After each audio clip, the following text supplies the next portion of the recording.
Greetings fellow Vita fans, this is James with PS Vita at 2 AM, and once again I'm coming at you with another exciting video. So at this point in time, I guess it's a bit redundant for me to say, oh look, the PlayStation Vita is getting another surprise game that was unexpected. I guess I may as well just copy and paste that to all my future PS Vita news videos at this point, right? Since the handheld has been so unpredictable as of late. So tell me everyone, have you been getting too much sleep at night? I have a cure for that. How does a brand new traditional survival horror game for our favorite little handheld sound to you? Got you interested? Whoa, I can see you guys drooling back there. It's alright guys, calm down. Ladies and gentlemen, may I introduce to you back in 1995. I remember back in 1995. Home beepers were all the rage. The World Wide Web was just starting to blossom. And bullies at school were usually picking on me for my lunch money.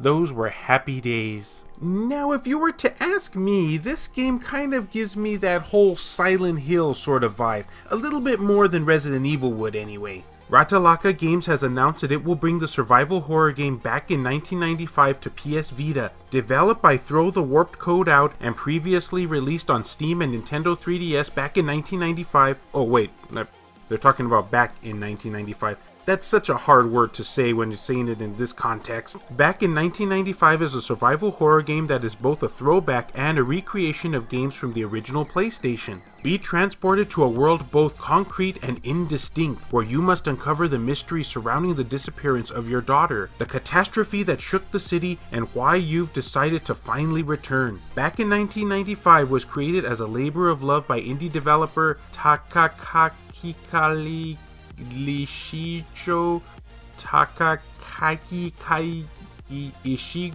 Ishijo something, as a means to replicate the unique feeling he had from his first gaming experience, the PlayStation and the Sega Saturn. Features: get lost in the nostalgic world of retro 3D graphics, including low-res models, texture warping, and CRT emulation, and fixed CCTV-style camera angles.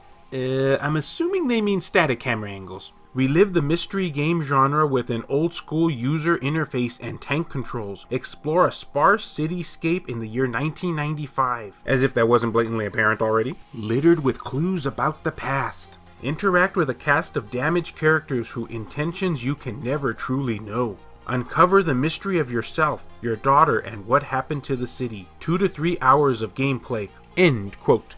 I gotta say, I love everything about this game so far, especially because I grew up in this era, but 2 to 3 hours of gameplay does seem a tad on the short side if you ask me, especially for a survival horror game like this. Yeah, at the very least, I hope we get multiple endings or at least some sort of replay value out of this. We'll have to wait and see. Now at the time I'm making this video, there isn't a specific release date everyone, so I will keep you up to date on that. I might either just edit the description down below or make a completely new video when I hear of an actual release date. But so far, for my opinion, again as I said, I grew up in this era and I'm really digging this game, especially since it's a traditional survival horror game. How cool is that? Then again, my opinion is not your opinion, so I would love to hear yours down in the comments down below.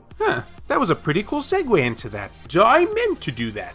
And as always, fellow Vita fans, thank you so much for taking the time out of your day to watch this video. It really means a lot to me. Love you all, and I'll see you next time.